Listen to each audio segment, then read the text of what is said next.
Well, hey guys, good morning. Brent Abel here, webtennis.com. Rise and shine, especially if you're out here on the West Coast. I'm here in the California desert, Southern California, Rancho Mirage, California. California just keeps popping in there, huh? Mission Hills Country Club, and looking out west towards the beautiful, gorgeous San Jacinto Mountains. And another day on tap here for us, Desert Rats. They're a little romp on the grass this morning around 9 o'clock. Looking forward to that. And let's see, what do we got coming up today? Tomorrow is the immersion that we're doing with Dr. James Loomis from the Game Changers movie. Karen Dugan, who is a plant-based nutritionist and chef, she's going to show us, how you can actually make some incredible meals with just plant-based foods. And anyway, so look, if you're interested in joining me and Dr. Loomis and Karen, and also Dr. Loomis's sister, Mikey Loomis Landauer, great player, great coach. The four of us will be on this panel tomorrow. The link is, I haven't posted it here this morning, but it's in any of my prior ones this week. You can find the link to get registered. Small fee, something like $39. But if you've got any hankering to learn about plant-based eating, how that might improve your tennis game, Karen is actually closing registration down today at noon Pacific. So that's in 5 hours. If you got any interest, I would highly recommend that you go check that out. And if nothing else, go take a look at the Game Changers documentary. Pretty darn compelling. Okay, guys, so I guess that's it in terms of announcements. I want to talk today about big points, right? And boy, I mean, I used to think about when I started playing tournaments, I would I would get into this thinking that, oh, you know what, it's 15-30. Now, if I win the next point, it's 15-40. And if I win 15-40, now I'm up a break. I'm serving 3-1 in the first set. And if I'm serving 3-1 in the first set, then, then I'm kind of ahead and I got this lead, and maybe then I can win a couple more games, hold serve, then I can win the first set. And if I'm ahead in the first set and put more pressure on them, and maybe I can, this guy's a good player. And, the next thing you know is you start ratcheting up the intensity. You start ratcheting up the pressure of what your perception is of this particular point. And it just made me tighter than a drum. I mean, I remember back when I started playing tournaments as, a young adult, I was traveling all around Northern California playing these, we didn't have the NTRP then. We had, A, B, C, D. And I was like on the lower level of the B category. And I was just showing up, trying to figure out how to play, how to win. But I was putting so much pressure on myself, thinking that certain points were quote unquote big points, that I could win a match against someone who could barely hit the tennis ball, and I could win the match 2-2. And I'll never forget this one time. I think that was the score. And I'm driving back home. I was up in Sonoma playing some little pokey podunk tournament in Sonoma at Sonoma State University. Driving home, and I'm so tight. I'm just cramping like crazy. I mean, I had to pull off on the side of the road and get out and stretch and do all that kind of thing. And I just, at that point said, wait a minute, I've got to start thinking differently, especially, I guess I got to start thinking differently when I'm playing a match, but especially when I'm thinking like, well, gosh, if I win this point, then all these other potential things might happen. And the next thing you know is you just work yourself up into a lather, and it just never worked out for me. And especially when I got better. And now I'm thinking about when I won my first when I won my first gold ball in singles. It was in the 60s. Now, the 60s, aren't we sort of mature at that point? Don't we kind of have our stuff together? Well, so I'm playing the great Hugh Thompson in the finals, and I get to match point. And I'm just going, wow, man, I've got to figure out a way to win this point, because I'm not sure that if I don't win this one match point, that, I'm going to be able to close out the match. And so I get to, I think it was, 40-30. I'm serving at 5-4 in the second set, having won the first set 6-4. And I was playing well. And then I get to this point where I'm serving at 5-4, 40-30. And it's a double fault that's not even close. The first serve, I just said, let's see if we can bang this first serve, because it's a big point. Obviously, I don't want the ball to come back. That would be great. So I go for the big first serve, miss it by a country mile, and then go for what I'm hoping is going to be a big, heavy topper second serve. Again, not trusting that I want the ball to come back to me. And, I think it was one of those things where, we've all done this before, where you go for a big second serve, and I think you hit the ball off the side of the racket, and the thing just rockets to the right if you're right-handed. And so it's kind of mortifying, right? And then I kind of settled down, and I had a few more match points with the same kind of mindset, kind of going, well, this is a big point. I got to win this point. Got to win it. And so finally I get to, I don't know, my fourth or fifth match point, and I just say, Brent, just stop. Just screw it. Why don't you just throw in a little first, serve? Throw in a second serve as a first serve, and just kind of take it from there. So first serve, I just kind of throw it into his backhand. Nothing great, nothing fancy. He plays a return back to me. I get a forehand volley. I just play it to the open court. Nothing great. And he runs over there and hits his forehand pass about midway up into the net. Match over. Thank you very much. And I'm just going, oh my God, I probably lost 5 pounds in those couple of minutes of thinking about, this is a big point. I got to close it out. And then finally you just go, let's just throw it in there and just kind of take it from there. And so, look, here's what I would tell you about big points is that you have to ask yourself this question. And I think a lot of players on big points, right? Like if you've got a break point, you're at 30-40. Do you want to win that point more than the first point of a game? Yeah, of course you do. Because if you win that point, you got a break, right? If you're serving it at add-in at 4-all, do you want to win that point more than maybe the first point of the match? Of course. But you have to ask yourself this question, is that do you want more intensity on that big point, or do you want clarity? And for me, just over the years, I've blown lots of, quote unquote, big points, either by trying to go too big on the return. Hey, I remember playing the indoors in Seattle, and we're playing against the number 1 seeds, and we've got a set point, and I'm playing on the ad side, and I don't trust that if I get the return of play, that it'll be okay. And so I get a second serve, and I just bang it big with a forehand. I don't know, 10 feet deep, out.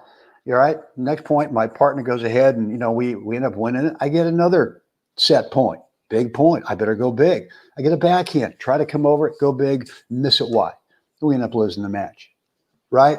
So I think that what I've learned over the years is that I want to have clarity on big points, and clarity for me is how do I want to start this point, not how I'm going to win the point, because there's so many uncontrollables out there during a match and during a point that you have no control over. You might have a break point at 30-40, but you can't control if the guy over there goes ahead and hits the best serve that he's played all match, all week, all month, the entire year, and bangs an ace up the tee or somehow, blows it by you out wide. You have no control over that. So all I'm thinking about now when I get to any point, I don't value the first point of the match any different than I'm serving from the match now, because I don't want that emotional roller coaster of, oh, okay, I can kind of take a point off here. No, I can't. I don't want to get into that habit. I don't want to be sloppy at that point, right? And so for me, it's really more about clarity, and how do you get clarity? At least how I get clarity is really what happens between the points. And so I was talking to Mai this morning, telling her what the topic was, and we just got chatting, and I just said, for me, big points is just that, is really about clarity. And I'm not going to take a point off, right? I'm not going to value one point, one situation more than the other in terms of the intensity. I'm going to bring it on every point. I want to have that mindset, and not that it's intensity, but I keep saying the word clarity. So how do we get clarity? For me, it's what happens between points. And if I can go through my 4-part between points routine and be disciplined to it after the first point of the match and after and right before the last point of the match, then you know what? I end up creating clarity for the start of the next point. And for me, when I'm serving, I need to have clarity at number one as to, well, where do I want to play my first serve? And if I miss my first serve, where do I want to play my second serve? And maybe what kind of serve is it? And the clarity is based on, it could be some intel that if I've never played this opponent before, well, the intel is this is what he likes. This is not what he likes, right? And excuse me, or it could be, during the match on today, what's been happening is, I just don't feel that serve out wide in the deuce court like maybe I normally would. And so my clarity is, let's go to the body or let's go to the tee. And so my 4-point between points routine, and I'm going to give it to you. It's real short. If you want a more detailed thing on it, just go ahead and reach out to me and I will certainly give it to you. But the first part of the 4 parts is, number one, at the end of the point, I just try to just take a couple of deep breaths and go. Points over, no matter what. If I just hit the greatest running forehand up the line of my life, rather than going, come on, baby, and taking the intensity up, I don't want to do that. I want to keep an even emotional keel at the end of the point. And the other hand, if I just chunk the easiest put away volley, I've got the guy falling down in the doubles alley over there. I've got the lower 40 wide open. All I got to do is just tap it with a racket handle, and I'm going to win the point. And if I miss that, I don't want to go down into this depths of depression, more intensity. I don't want to be on that. I don't want to be on that roller coaster. So for me, and this is going to sound a little goofy, I just start humming a song at the end of each point. Now, some players have got a word or a phrase, or they do something at the end of each point, which kind of puts a finality to the end of that point so that you don't carry any baggage with you. And baggage could be obviously some negative stuff, but baggage could also be some, what you think is positive stuff. If you hit that great running forehand up the line and go, come on, baby, you're telling your brain, this is what we have to do. This is what we have to do to win points. I'm not saying that you don't want to give yourself a little, okay, that was good. That was good. But for me, I just hum a little song. I've already kind of cooked up what the song's going to be for that match for that day. And that's part one. Part two is 2 or 3 deep breaths, right? If I played a long point, don't I need to sort of kind of start the recovery process? Of course. And yet I'm still going to do those 2 or 3 deep breaths. If I'm returning serve, the guy double faults, and I've expended hardly any physical energy, maybe a little bit of mental energy, but I'm going to stay into that routine, into that process.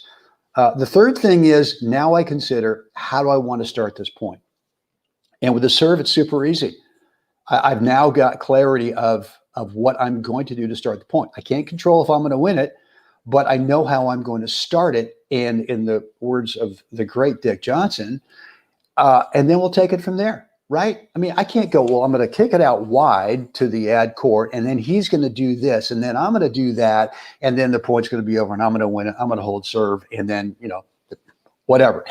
You can't control that. So all you can control is how you want to start the point with the serve, have clarity on that, and then just assume it's coming back. I mean, look, you could hit the biggest dinger of all time. It's 40-30. You're serving for the match. You crush one down the tee, but that guy over there is assuming that's what you're going to do, or is guessing that's what you're going to do, is anticipating.